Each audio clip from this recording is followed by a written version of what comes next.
৩২,০০০ কোটি টাকা ব্যয়ে নির্মিত পদ্মা বহুমুখী সেতু ছিল পতিত আওয়ামী লীগ সরকারের অগ্রাধিকার ভিত্তিক প্রকল্প। প্রকল্পে একটা বড় অংশ ভূমি অধিগ্রহণ এবং পরামর্শক নিয়োগে ব্যয় হয়।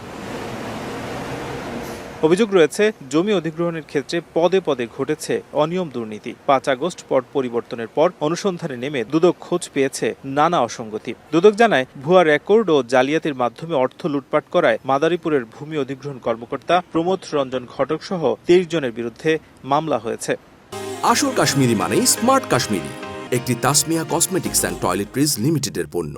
পদ্মা বহুমুখী সেতু প্রকল্প সহ অন্যান্য গুরুত্বপূর্ণ প্রকল্পের ভূমি অধিগ্রহণে সরকারি খাস জমি, অর্পিত সম্পত্তি এবং অন্যের মালিকানাধীন সম্পত্তির ভুয়া রেকর্ড সৃজন করে জাল জালিয়াতি, প্রতারণা ও অপরাধজনক বিশ্বাসভঙ্গের মাধ্যমে মোট ২৩ জনের বিরুদ্ধে আরও একটি মামলা রুজু হয়েছে।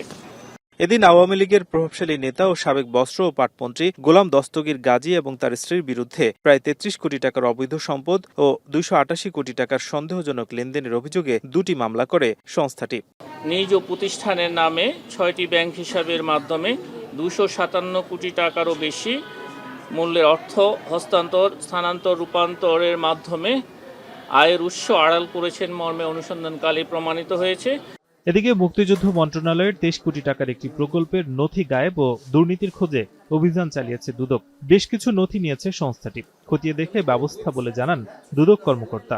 পর্যায়ক্রমে সবই আসবে, হয়তো আমরা তো অভিযোগটা কেবল শুরু হয়েছে, আরও অভিযোগ যখন আসবে, সুনির্দিষ্টভাবে অভিযোগ আসবে এবং ইনফ্যাক্ট আমরা যে কাগজগুলো সংগ্রহ করলাম এগুলো থেকেও আমরা হয়তো কিছু পাবো, তখন আরও বিস্তারিত জানতে পারবো। আপাতত একটা নির্দিষ্ট প্রকল্প নিয়ে কাজ হচ্ছে।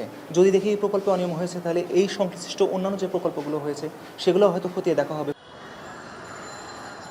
এ নিয়ে গত ৭ মাসে সরকারি বেসরকারি প্রতিষ্ঠানে প্রায় শতাধিক অভিযান চালিয়েছে সংস্থাটি। নাজমুস সাকিব, এখন, ঢাকা।